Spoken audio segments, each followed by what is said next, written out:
Adapted from archaic translation by Robert Chalmers. JATAKA number 121.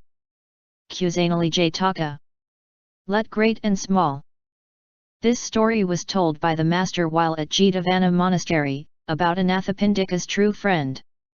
For his acquaintances and friends and relations came to him and tried hard to stop his intimacy with a certain man, saying that neither in birth nor wealth was he anatha-pindika's equal.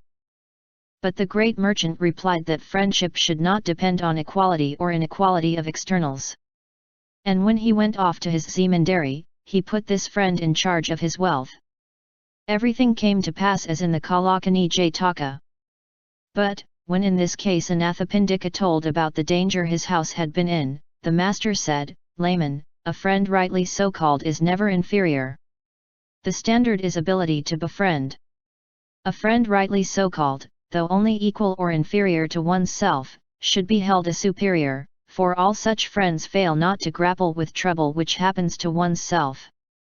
It is your real friend that has now saved you your wealth." So in days gone by a like real friend saved a spirit's mansion. Then at anatha-pindika's request, he told this story of the past.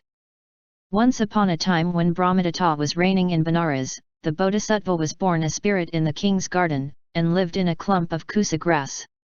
Now in the same grounds near the king's seat there grew a beautiful wishing tree with straight stem and spreading branches, which received great favour from the king. Here lived one who had been a mighty deva king and had been reborn a tree spirit. And the bodhisattva was on terms of intimate friendship with this tree spirit.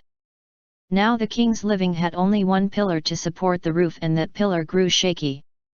Being told of this, the king sent for carpenters and ordered them to put in a sound pillar and make it secure. So the carpenters looked about for a tree that would do, and, not finding one elsewhere, went to the garden and saw the makaka. Then away they went back to the king. "Well," said he, "have you found a tree that will do?" "Yes, sire," said they. "But we don't like to fell it." "Why not?" said the king. Then they told him how they had in vain looked everywhere for a tree and did not dare to cut down the sacred tree.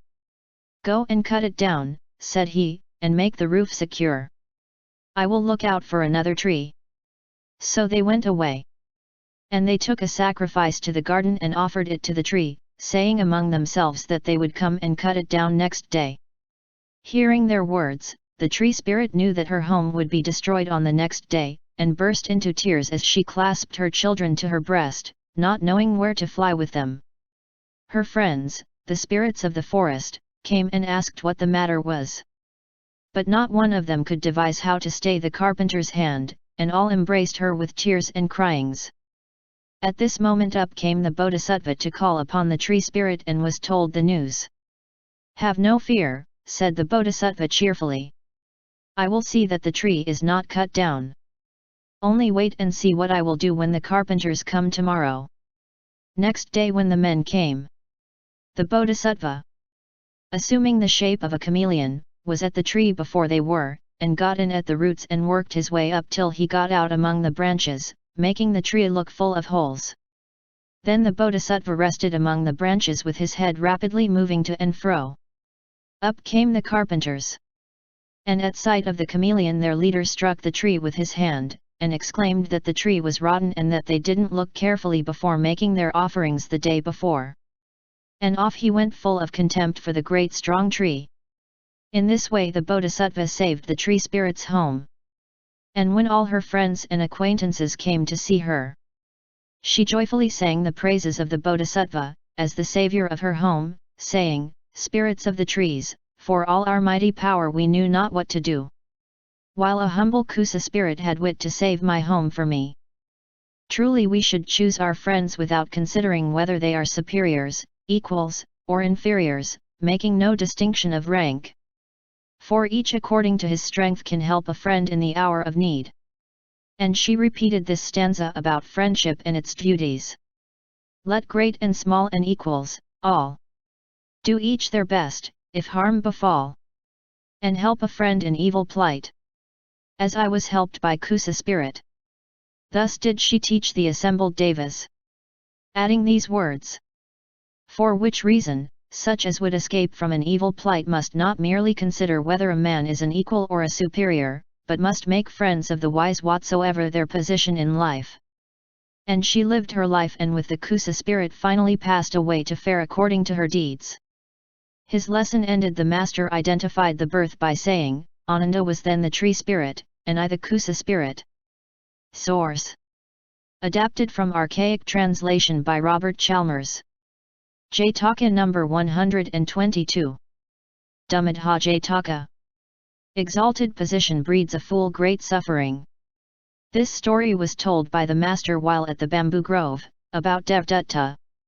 For the brethren had met together in the hall of truth, and were talking of how the sight of the Buddha's perfections and all the distinctive signs of Buddhahood maddened Devadatta, and how in his jealousy he could not bear to hear the praises of the Buddha's utter wisdom. Entering the hall, the master asked what was the subject of their talk. And when they told him, he said, Brethren, as now, so in former times Devadatta was maddened by hearing my praises. So saying, he told this story of the past. Once upon a time when King Magadha was ruling in Rajraha city in Magadha, the bodhisattva was born an elephant. He was white all over and graced with all the beauty of form described above. And because of his beauty the king made him his state elephant. One festive day the king decorated the city like a city of the Devas and, mounted on the elephant in all its ornamental dresses, made a procession round the city attended by a great group of attendants. And all along the route the people were moved by the sight of that exceptional elephant to exclaim, Oh, what a stately gait! What proportions! What beauty! What grace! Such a white elephant is worthy of an universal monarch. All this praise of his elephant awoke the king's jealousy and he resolved to have it thrown over a precipice and killed. So he summoned the mahout and asked whether he called that a trained elephant. Indeed he is well trained, sire, said the mahout. No, he is very badly trained. Sire, he is well trained. If he is so well trained, can you get him to climb to the summit of Mount Vipula? Yes, sire. Away with you, then, said the king. And he got down from the elephant, making the mahout mount instead, and went himself to the foot of the mountain, while the mahout rode on the elephant's back up to the top of Mount Vipula. The king with his courtiers also climbed the mountain, and had the elephant halted at the brink of a precipice. Now, said he to the man, if he is so well trained as you say, make him stand on 3 legs. And the mahout on the elephant's back just touched the animal with his prod by way of sign and called to him, Hi! My beauty, stand on 3 legs. Now make him stand on his 2 forelegs, said the king. And the great being raised his hind legs and stood on his 4 legs alone. Now on the hind legs, said the king, and the obedient elephant raised his 4 legs till he stood on his hind legs alone. Now on 1 leg, said the king, and the elephant stood on 1 leg. Seeing that the elephant did not fall over the precipice, the king cried, Now if you can, make him stand in the air. Then thought the mahout to himself, All India cannot show the match of this elephant for excellence of training. Surely the king must want to make him tumble over the precipice and meet his death. So he whispered in the elephant's ear, My son, the king wants you to fall over and get killed. He is not worthy of you. If you have power to journey through the air, rise up with me upon your back and fly through the air to Benares. And the great being, gifted as he was with the marvelous powers which flow from merit, straightway rose up into the air. Then said the mahout, Sire, this elephant, possessed as he is with the marvelous powers which flow from merit, is too good for such a worthless fool as you. None but a wise and good king is worthy to be his master. When those who are so worthless as you get an elephant like this, they don't know his value, and so they lose their elephant, and all the rest of their glory and splendor. So saying the mahout, seated on the elephant's neck, recited this stanza. Exalted position breeds a fool great suffering. He proves his own and others' mortal enemy. And now, goodbye, said he to the king as he ended this rebuke. And rising in the air, he passed to Benares and halted in mid-air over the royal courtyard. And there was a great stir in the city and all cried out, look at the state elephant that has come through the air for our king and is hovering over the royal courtyard." And with all haste the news was conveyed to the king too, who came out and said, "If your coming is for my benefit, descend on the earth." And the bodhisattva descended from the air. Then the mahout got down and bowed before the king, and in answer to the king's inquiries told the whole story of their leaving Rajraha city. "It was very good of you," said the king, "to come here." And in his joy he had the city decorated and the elephant installed in his state stable. Then he divided his kingdom into 3 portions, and made over one to the bodhisattva, one to the mahout, and one he kept himself. And his power grew from the day of the bodhisattva's coming till all India owned his sovereign sway.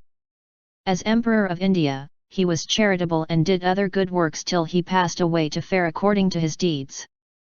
His lesson ended, the master identified the birth by saying Devdatta was in those days the king of Magadha, Sariputra the king of Benares, Ananda the mahout, and I the elephant.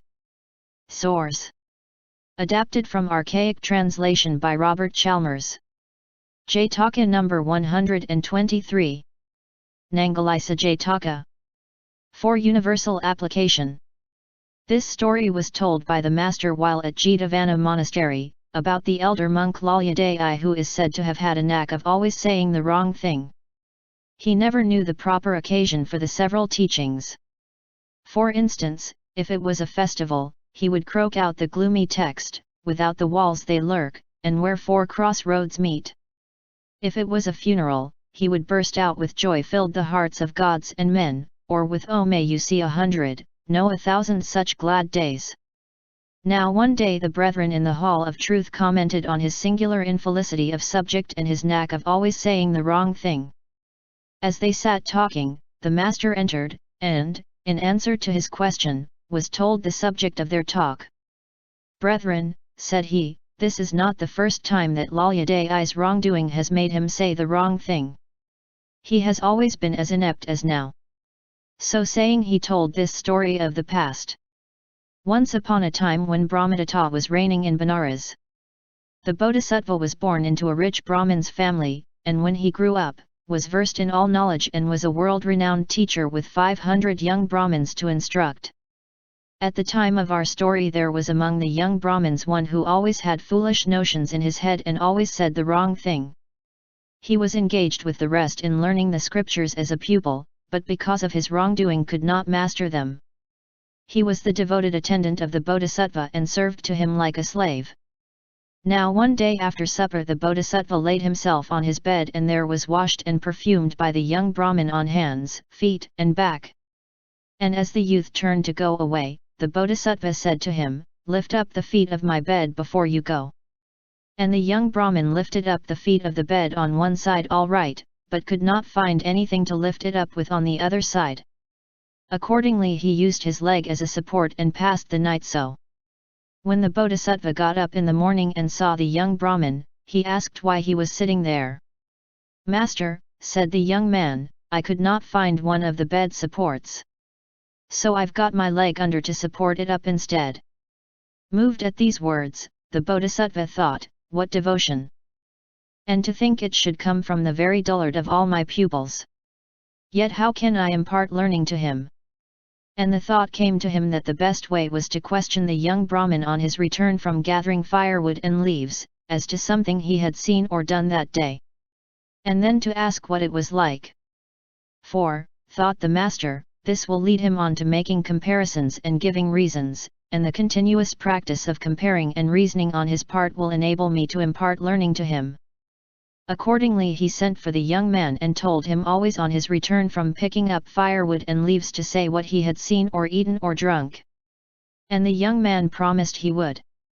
So one day having seen a snake went out with the other pupils picking up wood in the forest, he said, "Master, I saw a snake. What did it look like?" "Oh, like the shaft of a plough." "That is a very good comparison. Snakes are like the shafts of ploughs," said the bodhisattva, who began to have hopes that he might at last succeed with his pupil. Another day the young Brahmin saw an elephant in the forest and told his master. "And what is an elephant like?" "Oh, like the shaft of a plough." His master said nothing, for he thought that, as the elephant's trunk and tusks had a certain resemblance to the shaft of a plough, perhaps his pupil's stupidity made him speak thus generally. Though he was thinking of the trunk in particular. Because of his inability to go into accurate detail, a third day he was invited to eat sugar cane, and duly told his master. "And what is a sugar cane like?" "Oh, like the shaft of a plough." "That is scarcely a good comparison," thought his master, but said nothing. Another day, again, the pupils were invited to eat molasses with curds and milk, and this too was duly reported. "And what are curds and milk like?" "Oh, like the shaft of a plough." Then the master thought to himself, "This young man was perfectly right in saying a snake was like the shaft of a plough, and was more or less right, though not accurate, in saying an elephant and a sugar cane had the same similitude. But milk and curds take the shape of whatever vessel they are placed in." And here he missed the comparison entirely. This dullard will never learn. So saying he uttered this stanza. For universal application he employs a term of limited import. Plough shaft and curds to him alike unknown. The fool asserts the two things are the same. His lesson ended, the master identified the birth by saying, "Lalya day I was the dullard of those days, and I the teacher of worldwide renown."